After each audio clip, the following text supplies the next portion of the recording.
இந்த வீடியோவில் எப்படி நான் ஒரு ப்ரொஃபஷ்னல் ட்ரேடராக திங்க் பண்ணணும் அண்ட் எப்படி ஒரு ப்ரொஃபஷ்னல் ட்ரேடராக ட்ரேட் பண்ணணுன்றதை நான் சொல்ல போகிறேன். அதே மாதிரி ஒரு கேம்ப்ளர் மைண்ட் செட்டாக எப்படி இருக்கக்கூடாது, எப்படி ஒரு கேம்ப்ளர் மைண்ட் செட் இருக்குன்றதை இந்த வீடியோவில் நான் சொல்ல போகிறேன். வீடியோவை கேர்ஃபுல்லாக வாட்ச் பண்ணுங்கள். வாங்க வீடியோக்குள்ளே போகலாம். ஃபர்ஸ்ட், ஒரு ப்ரொஃபஷ்னல் ட்ரேடர் எப்படி ட்ரேட் பண்ணுவாங்கன்னு நான் ஃபஸ்ட்டு சொல்கிறேன்.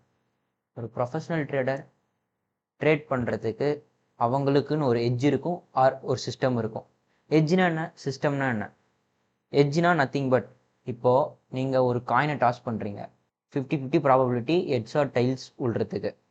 இதே நீங்கள் வந்து ஒரு சர்டைன் ஸ்ட்ராட்டஜி, ஒரு சர்டைன் கான்செப்ட்ஸ் யூஸ் பண்ணி நீங்கள் காயினை டாஸ் பண்ணுறீங்க, அப்போ ஒரு ப்ராபபிலிட்டி வந்து 60 or 70% இன்க்ரீஸ் ஆகுதுல்ல, அந்த எட்ஜு தான் நம்மளோட ப்ராபபிலிட்டி இன்க்ரீஸ் பண்ணுறதுக்கு ஹெல்ப் பண்ணும். இதே ட்ரேடிங்கில் எப்படின்னா, நம்ம வந்து ஒரு ரேண்டமாக போய் ஒரு என்ட்ரி எடுத்தாங்கன்னா 50-50 ப்ராபபிலிட்டி எய்தர் பை ஆர் செல். இதே நீங்கள் ஒரு எட்ஜோட போயிட்டு நீங்கள் ட்ரேட் பண்ணிங்கன்னா உங்களோட ப்ராபபிலிட்டி இன்க்ரீஸ் ஆகும் டு 60 or 70% இன்க்ரீஸ் ஆகும். ஒரு எட்ஜ் எப்படி கிரியேட் பண்ணணும் அப்படின்றத இப்போ நான் சொல்ல போகிறேன். First, can be any analysis, technical analysis, fundamental analysis, எந்த அனாலிசிஸ் வேணாலையும் இருக்கலாம். அண்ட் செகண்ட் திங் வந்து எந்த அசெட்டில் நீங்கள் ட்ரேட் பண்ண போகிறீங்க. அசெட்னா it can be forex, can be cryptos, it can be stocks, can be commodities, can be எது வேணாலும் இருக்கலாம். எந்த அசெட்டில் நீங்கள் ட்ரேட் பண்ண போகிறீங்க அதுதான் நீங்கள் செகண்டாக சூஸ் பண்ணணும். தேர்டு வந்து எந்த செஷனில் நீங்கள் ட்ரேட் பண்ண போகிறீங்க.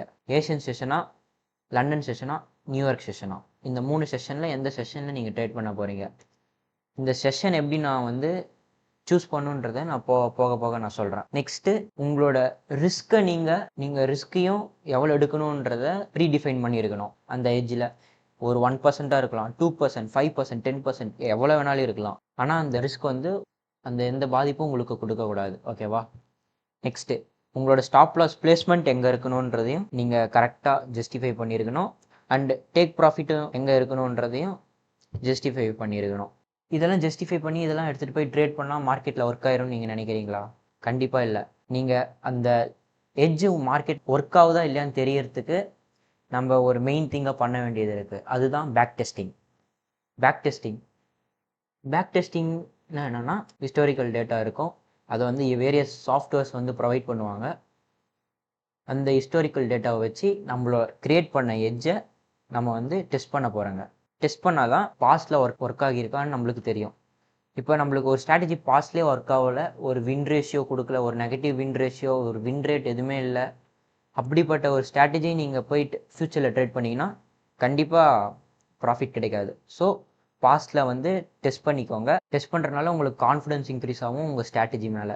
அதே மாதிரி உங்கள் ஸ்ட்ராட்டஜியை நீங்கள் ரிஃபைன் பண்ணுறதுக்கும் பேக் டெஸ்டிங் ஹெல்ப்ஃபுல்லாக இருக்கும். நான் வந்து உங்களோட செஷனை எப்படி சூஸ் பண்ணுன்றதை இப்போ சொல்ல போகிறேன். ஃபார் எக்ஸாம்பிள், நீங்கள் ஒரு எட்ஜை கிரியேட் பண்ணிட்டீங்க, அந்த எட்ஜை எடுத்துகிட்டு போயிட்டு ஒரு சாஃப்ட்வேரில் டெஸ்ட் பண்ணுறீங்க. ஓகேவா? நீங்கள் ஃபார் எக்ஸாம்பிள் லண்டன் செஷனில் இந்த ஸ்ட்ராட்டஜியை நீங்கள் டெஸ்ட் பண்ணி பார்க்க போகிறீங்க. லண்டன் செஷனில் உங்களுக்கு ஸ்ட்ராட்டஜி ஒர்க் ஆகலை, அப்போ நீங்கள் மறுபடியும் ஸ்ட்ராட்டஜி மாற்றுவீங்க. ஸோ அது வந்து ஒரு பெரிய பிரச்சனையாக இருக்கும். ஸோ நீங்கள் ஃபஸ்ட் டைம் எந்த செஷனையும் எந்த டைம் விண்டோவையும் சூஸ் பண்ணாமல் டேரெக்டாக போயிட்டு ரேண்டமாக ஏதோ ஒரு செஷனில் ட்ரேட் எடுங்க. ஃபைனலாக உங்களுக்கு ஒரு டேட்டா பாயிண்ட் கிடைக்கும். அந்த டேட்டாவில் எப்போ உங்களுக்கு வந்து மேக்ஸிமம் ட்ரேட்ஸ் கிடச்சிருக்கு, எப்போ உங்களுக்கு அந்த ட்ரேட் ப்ராஃபிட்டாக இருந்திருக்குன்றத டேட்டா பாயிண்ட் கொடுக்கும். இப்போ அந்த டேட்டாவை வச்சு ஃபார் எக்ஸாம்பிள் லண்டன் செஷனில் உங்களுக்கு நிறைய ப்ராஃபிட் கொடுத்துருக்கு, ஏஷியன்லேயும் நியூயார்க்லேயும் நிறைய ப்ராஃபிட் கொடுக்கல, அப்போனா நீங்கள் லண்டன் செஷனில் அந்த ஸ்ட்ராட்டஜி நல்லா ஒர்க் ஆகுது. ஸோ நீங்கள் லண்டன் செஷனில் ட்ரேட் பண்ணலாம். இப்போ பேக் டெஸ்ட் இப்படி ஹெல்ப் பண்ணணும். பேக் டெஸ்ட் இன்னொரு வகையில் ஹெல்ப் பண்ணணும். அது என்னதுன்னா, இப்போ நீங்கள் ஒரு 4-5 லூசிங் ஸ்ட்ரீக்ஸில் இருக்கீங்க, இந்த வீக் ஃபுல்லாகவே லூசிங் ஸ்ட்ரீக்கில் இருக்கீங்க, அப்போ உங்களுக்கு உங்கள் ஸ்ட்ராட்டஜி, உங்கள் எட்ஜ் மேலே இருக்கிற கான்ஃபிடன்ஸ் சுத்தமாக இருக்காது, அந்த எட்ஜ் ஒர்க் ஆகுமான்றதையும் தெரியாது. ஸோ நீங்கள் பேக் டெஸ்ட் பண்ணிங்கன்னா மறுபடியும் உங்கள் கான்ஃபிடன்ஸ் இன்க்ரீஸ் ஆகும். இப்போ நீங்கள் அந்த 4 லூசிங் ஸ்ட்ரீக்கில் இருந்தனால நீங்கள் ஒரு லூசிங் ட்ரேடராக இருப்பீங்க. ஓகேவா? இப்போ நீங்கள் பேக் டெஸ்ட் பண்ணனால நீங்கள் உடனே ப்ராஃபிட்டபிள் ட்ரேடர் ஆக மாட்டீங்க, ஆனால் நீங்கள் ஒரு நியூட்ரல் ட்ரேடராக இருப்பீங்க. இதான் பேக் டெஸ்ட் ஹெல்ப் பண்ணணும். அண்ட் பேக் டெஸ்ட் உங்களுக்கு கான்ஃபிடன்ஸும் இன்க்ரீஸ் பண்ணும். இப்போ ப்ரொஃபஷ்னல்ஸ் எப்படி ஒரு ட்ரேட் பண்ணுவாங்கன்னு நான் சொல்லிட்டேன். அதே மாதிரி ப்ரொஃபஷ்னல் எப்படி திங்க் பண்ணுவாங்கன்றதையும் இப்போ நான் சொல்ல போகிறேன். ப்ரொஃபஷ்னல்ஸ் எப்படி திங்க் பண்ணுவாங்கன்னா, ப்ராபபிலிட்டியில் திங்க் பண்ணுவாங்க. அண்ட் அவங்க வந்து லா ஆஃப் லார்ஜ் நம்பர்ஸில் முக்கியமாக இம்பார்ட்டன்ஸ் கொடுப்பாங்க. அண்ட் அவங்க பொசிஷன் சைஸையும் யோசிப்பாங்க. ஓகேவா? இப்போ நான் வந்து எப்படின்னு நான் சொல்ல போகிறேன். ப்ராபபிலிட்டியில் எப்படி திங்க் பண்ணுறது ஃபஸ்ட் நான் சொல்லிடுறேன். ஸ்க்ரீனில் உங்களுக்கு வந்து ஒரு டேபிள் தெரியும். அந்த டேபிளில் நீங்கள் பாருங்கள், டோட்டலாக 100 அவுட்கம்ஸ் இருக்கும். அந்த 100 அவுட்கம்ஸில் 40 கிராஸ் மார்க்ஸ் இருக்கும், 60 டிக் மார்க்ஸ் இருக்கும். ஓகேவா? அந்த 40 கிராஸ் மார்க்ன்றது நீங்கள் லூஸ் பண்ண ட்ரேட்ஸ், அந்த 60 டிக் மார்க்ஸ்ன்றது நீங்கள் வின் பண்ண ட்ரேட்ஸ். ஜஸ்ட் அஸ்யூம் நீங்கள் அந்த லூஸ் பண்ணது எல்லாமே 1% அண்ட் நீங்கள் வின் பண்ணது எல்லாமே 3%. அப்போனா 1:3 ரிஸ்க் ரிவார்ட் ரேஷியோ. ஓகேவா? ஃபார் எக்ஸாம்பிள், இப்போ நீங்கள் $1 லூஸ் பண்ணிங்கன்னா, இப்போ நீங்கள் லூஸ் பண்ணிங்கன்னா $1 லூஸ் பண்ணுவீங்க, வின் பண்ணிங்கன்னா $3. அப்போ டோட்டலாக உங்களோட நெட் ப்ராஃபிட் 140% இன்க்ரீஸ் ஆகியிருக்கும் 100 ட்ரேட்ஸில். அதுதான் அவங்க ப்ராபபிலிட்டிஸில் திங்க் பண்ணுவாங்க. அப்புறம் law of large number. Law of large நம்பர்னு என்னன்னு கேட்டிங்கன்னா, random distribution between wins and loss. அதாவது நீங்கள் ஒரு 1 மந்தில் நீங்கள் லூஸ் பண்ணியிருக்கலாம், நெகட்டிவில் இருக்கலாம். இதே நீங்கள் ஒரு லாங் டேர்மில் பார்த்தீங்கன்னா நீங்கள் ஒரு ப்ராஃபிட்டபுளாக இருப்பீங்க கண்டிப்பாக. ஃபார் எக்ஸாம்பிள், நீங்கள் 1 மந்தில் ஒரு 5% லூஸ் பண்ணியிருக்கீங்க. பட் ஒரு 1 இயரில் பார்த்தீங்கன்னா நீங்கள் ஒரு 70 to 80% ப்ராஃபிட் பண்ணியிருக்கீங்க, ரிட்டர்ன்ஸ் எடுத்திருக்கீங்க. அப்போனா நீங்கள் லாங் டேர்மில் கண்டிப்பாக ப்ராஃபிட்டபுளாக இருப்பாங்க. ஓகேவா? இந்த ஷார்ட் டேர்ம்ஸ்லாம் ஒரு பிரச்சனையும் இல்லை. இந்த ஷார்ட் டேர்ம் லூசிங்ஸ்லாம் வந்து ஒரு ஸ்மால் டேட்டா பாயிண்ட் தான் நம்ம லாங் டேர்ம் வின்னிங்கில். ஸோ நம்ம வந்து ஒரு ப்ரொஃபஷனல்ஸ் வந்து எப்பயும் லாங் டேர்மில் தான் ஃபோக்கஸ் பண்ணுவாங்க, லா ஆஃப் லார்ஜ் நம்பர்ஸில் தான் ஃபோக்கஸில் இருப்பாங்க. நம்ம அதே கேம்பிளர்ஸ் ஷார்ட் டேர்மில் யோசிப்பாங்க. ஸோ ஒரு ப்ரொஃபஷனல் ட்ரேடராக நீங்கள் லாங் டேர்மில் யோசிங்க. And position size most important one in trading. எனக்கு பொறுத்தவரையும் எனக்கு ஒரு எட்ஜ் ப்ராஃபிட்டபுளாக மாற்றலை, எதுவுமே என்னை ப்ராஃபிட்டபுளாக மாற்றலை. என்னை வந்து ஒரு ப்ராஃபிட்டபிள் ட்ரேடராக மாற்றினது என்னோட பொசிஷன் சைஸ் மட்டும்தான். பிகாஸ் நான் வந்து லூஸ் பண்ணும் போது கம்மியாக லூஸ் பண்ணுவேன், அதே நான் வின் பண்ணும் போது அதிகமாக வின் பண்ணுவேன். அதனால் ஓவர் தி லாங் டேர்மில் நான் ப்ராஃபிட்டபுளாக இருப்பேன். இப்படின்னா இப்போ நீங்கள் 1:1 ரிஸ்க் ரிவார்ட் ரேஷியோ வச்சுருக்கீங்க. அப்போனா லூஸ் பண்ணால் $1, ப்ராஃபிட் பண்ணாலே $1. நீங்கள் வந்து 5 ட்ரேட் எடுத்தால் தான் 5%. அதே மாதிரி நீங்கள் 5 ட்ரேட் லூஸ் பண்ணுறீங்க, அப்போ வந்து 5% போயிடுச்சு. நெக்ஸ்ட் 5 ட்ரேட்ஸ் நீங்கள் வந்து ப்ராஃபிட் பண்ணால் தான் பிரேக் ஈவன் பண்ண முடியும். ஓகே? இதே 1:2 ரிஸ்க் ரிவார்ட் ரேஷியோ எடுக்கிறீங்க, அப்போவும் நீங்கள் வந்து லூஸ் பண்ணிங்கன்னா, ஒரு 5 ட்ரேட்ஸ் லூஸ் பண்ணிங்கன்னா 5%. நீங்கள் மறுபடியும் பிரேக் ஈவன் பண்ணுறதுக்கு அட்லீஸ்ட் நீங்கள் 3 ட்ரேட்ஸாவது எடுக்கணும். இதே 1:3 ரிஸ்க் ரிவார்ட் ரேஷியோனா 5 ட்ரேட் லூஸ் பண்ணுறீங்க, 2 ட்ரேட்ஸில் பிரேக் ஈவன் பண்ணிவிட்டு ப்ராஃபிட்டபுளாகவே மாறிடலாம். இதுதான் எப்பயும் ரிஸ்க் ரிவார்ட் ரேஷியோ அதிகமாக இருக்கணும். எல்லாரும் 1:2 ஒரு குட் ரிஸ்க் ரிவார்ட் ரேஷியோன்னு சொல்லுவாங்க. பட் 1:2 ஒரு குட் ரிஸ்க் ரிவார்ட் ரேஷியோ இல்லை.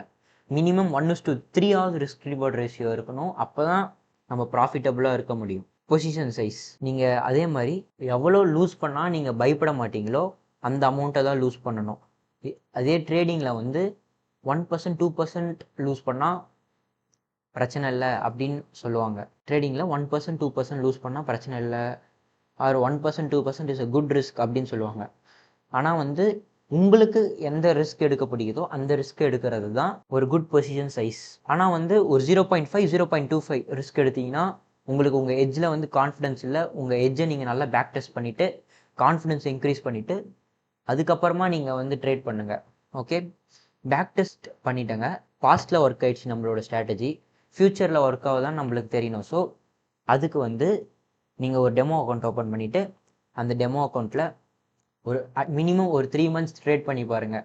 ஓகே? அந்த 3 months நீங்கள் ப்ராஃபிட்டபுளாக இருந்துட்டிங்கன்னா அந்த எட்ஜை யூஸ் பண்ணி then your edge is working in the real market. அப்போ நீங்கள் அந்த எட்ஜை நீங்கள் யூஸ் பண்ணலாம். அப்புறம் இப்போ ஃபண்டமெண்டல் ட்ரூத்ஸ் ஆஃப் ட்ரேடிங் எப்படி ப்ரொஃபஷனல்ஸ் திங்க் பண்ணுவாங்க. First, anything can happen at any time. என்ன வேணாலும் நடக்கலாம். Every moment is unique in trading. For example, நீங்கள் இப்போ ஒரு பை என்ட்ரி எடுத்திருக்கீங்க, பிகாஸ் ஃபண்டமெண்டல்ஸ் அண்ட் டெக்னிக்கல் ரெண்டுமே வந்து பை என்ட்ரி தான் உங்களுக்கு சிக்னல் கொடுக்குது. பட் சடனாக ஏதோ ஒரு negative impact news or negative impact data வந்து நம்ம பை இருக்கிற என்ட்ரியை திடீர்னு செல்லுக்கு எடுத்துகிட்டு போகலாம். ஸோ ட்ரேடிங்கில் என்ன வேணாலும் நடக்கலாம், எப்போ வேணாலும். ஸோ நம்ம ஃபோக்கஸ் ஃபுல்லாக நம்ம எட்ஜை நம்ம ஒழுங்காக ஃபோக்கஸ் பண்ணி ட்ரேட் பண்ணணும். அது மட்டும்தான் நம்மளோட ஒரே ஃபோக்கஸாக இருக்கணும். நம்ம ரிஸ்க்கை கரெக்டாக எடுக்கணும். அது மட்டும்தான் நம்மளோட ஒரே ஃபோக்கஸாக இருக்கணும். நம்ம ரிசல்ட்டில் எப்பவுமே ஃபோக்கஸ் பண்ணிங்கன்னா we will lose the game in the long term. நம்ம லூசராகவே தான் இருப்போம், நம்ம ஒரு வின்னராக ஆக மாட்டாங்க. ஸோ எப்பயுமே ப்ராசஸில் மட்டும் கவனம் செலுத்துங்க. Next, every moment is unique in trading.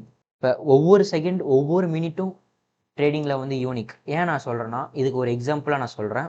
ஒரு ரீட்டைல் ட்ரேடர் ஒரு ஹெட்ஜ் ஃபண்டில் போய் ஜாயின் பண்ணுறாரு. அந்த ஹெட்ஜ் ஃபண்ட் மேனேஜர் வந்து ஒரு கரன்சியை பை பண்ணணுமா இல்லை செல் பண்ணணுமான்னு அந்த ரீட்டைல் ட்ரேடர் கிட்ட கேட்குறாரு.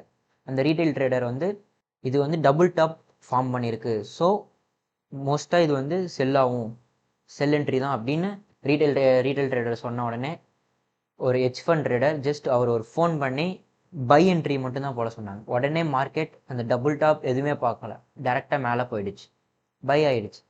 ஓகே, இதுதான் ட்ரேடிங்கில் வந்து ஒவ்வொரு மூமெண்ட்டும் யூனிக். ஏதாவது ஒரு ட்ரேடர் தான் ஒரு டைரக்ஷனை மாற்றுற டிசிஷன். ஓகே, அதனால் நம்ம வந்து ட்ரேட் எடுத்துகிட்டு ஜாலியாக இருக்கணும், அவ்வளோதான். Next, to not know what is going to happen next. அடுத்தது என்ன நடக்க போகுதுன்னு நம்மளுக்கு தெரியவே வேணாம், வேஸ்ட். நம்ம ப்ரெடிக்ட் பண்ணவே வேணாம். நம்மளோட ஃபோக்கஸ் எல்லாமே நம்மளோட ஏஜ், நம்மளோட ரிஸ்க் மட்டும்தான் ஃபோக்கஸ் பண்ணியிருக்கணும்.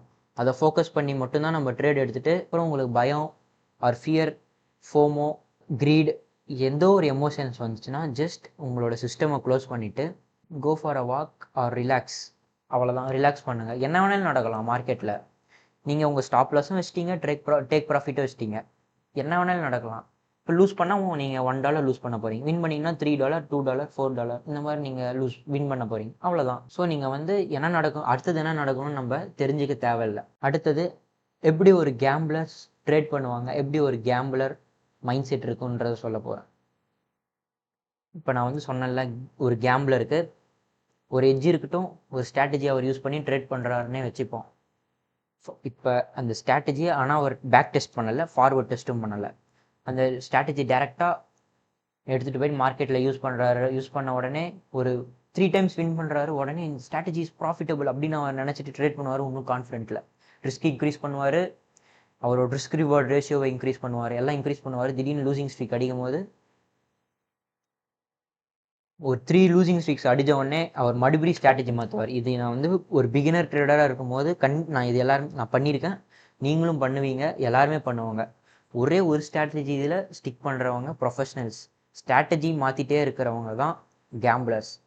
ஃபார் எக்ஸாம்பிள், இப்போ ஒரு ஸ்ட்ராட்டஜி சூஸ் பண்ணிட்டீங்க, ஒரு 3 வின்னிங் த்ரூ லூசிங் ஸ்ட்ரீக்ஸ் பார்த்த உடனே மறுபடியும் ஸ்ட்ராட்டஜியை வந்து நீங்கள் வந்து சேஞ்ச் பண்ணுறது, மறுபடியும் ஒரு ஸ்ட்ராட்டஜியை சூஸ் பண்ணுறீங்க, அது 3 லூசிங் ஸ்ட்ரீக்ஸ் பார்த்த உடனே மறுபடியும் சேஞ்ச் பண்ணுறது. இது ஒரு சைக்கிளாக போயிட்டே இருக்கும். இது ஒரு டைப் ஆஃப் கேம்பிளர்ஸ். இன்னொரு ஒரு டைப் ஆஃப் கேம்பிளர்ஸ் எப்படின்னா, பேக் டெஸ்ட்டும் பண்ணியிருப்பாங்க, ஃபார்வர்ட் டெஸ்ட்டும் பண்ணியிருப்பாங்க. ஆனால் மார்க்கெட்டில் லூசிங் ஸ்ட்ரீக்ஸ் பார்த்தோன்னே இந்த ஸ்ட்ராட்டஜி ஒர்க் ஆகலன்ட்டு மறுபடியும் ஸ்ட்ராட்டஜி பார்த்துட்டு மறுபடியும் இதே லூசிங் ஸ்ட்ரீக் சைக்கிள்லேயே இருப்பாங்க. கடைசி வரையும் அவங்க ப்ராஃபிட்டபிள் ட்ரேடராகவே மாற முடியாது, லூசிங் ட்ரேடராக அவங்க எண்டப் போவாங்க. அண்ட் கடைசியில் அவங்க கிவ் அப் பண்ணிடுவாங்க. இது நான் வந்து ரீசெண்டாக ஒரு 2-3 months முன்னாடி பண்ணிகிட்டு இருந்தேன். ஆனால் இப்போ நான் கொஞ்சம் கொஞ்சமாக கம்மி பண்ணிட்டேன். அடுத்தது, ஃபார் எக்ஸாம்பிள், நம்ம டாஸ் போடும் போது ஃபஸ்ட் டைம் நீங்கள் டாஸ் கேட்கும் போது நீங்கள் ஹெட்ஸ் கேட்டிங்க, ஆனால் டெய்ல்ஸ் விழுந்துருச்சு.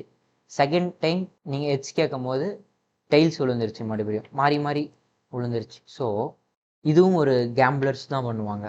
கேம்பிளர்ஸ் அவங்களோட பிளானுக்கே ஸ்டிக் பண்ணிக்க மாட்டாங்க, மாற்றிட்டே இருப்பாங்க. இப்போ நான் வந்து காயின் டாஸ் பண்ணும்போது ஹெட்ஸ் தான் கேட்க போகிறேன் அப்படின்னா ஹெட்ஸ் கேட்டு, இப்போ ஃபார் எக்ஸாம்பிள் டெய்ல்ஸ் விழுந்துருச்சு. ஸோ செகண்ட் டைம் நான் வந்து மறுபடியும் காயின் டாஸ் பண்ணும்போது ஹெட்ஸ் கேட்க மாட்டேன், டெய்ல்ஸ் தான் கேட்பேன். ஓகேவா? பிகாஸ் நான் ஒரு கேம்பிளராக இருக்கிறவங்க போன ரிசல்ட் என்னவோ அதுக்கு ஆப்போசிட்டாக தான் இப்போ வரும்னு நினைப்பாங்க. ஸோ அப்படி தான் கேம்பிளர்ஸ் திங்க் பண்ணுவாங்க. நெக்ஸ்ட், அப்புறம் கேம்பிளர்ஸ் வந்து ஒரு ஷார்ட் டேர்மில் திங்க் பண்ணுவாங்க, லாங் டேர்மில் திங்க் பண்ண மாட்டாங்க. ஸோ ஒரு ப்ரொஃபஷனல் ட்ரேடருக்கு ஆப்போசிட்டாக இருக்கிறவங்க தான் கேம்பிளர்ஸ். ஸோ இந்த வீடியோவில் ப்ரொஃபஷனலுக்கும் ஒரு கேம்பிளருக்கும் என்ன ஒரு வித்தியாசம்னு சொல்லிட்டேன். ஒரு ப்ரொஃபஷனல் ட்ரேடிங் எப்படி பார்ப்பாங்கன்னு சொல்லிட்டேன், ஒரு கேம்பிளர் எப்படி ட்ரேடிங்கை பார்ப்பாங்கன்னு சொல்லிட்டேன். ஸோ நீங்கள் வந்து ப்ரொஃபஷனலாக இருக்க விரும்புகிறீங்களா இல்லை ஒரு கேம்பிளராக இருக்க விரும்புகிறீங்களான்றதை நீங்கள் தான் முடிவு பண்ணணும். தேங்க்ஸ் ஃபார் வாட்சிங்.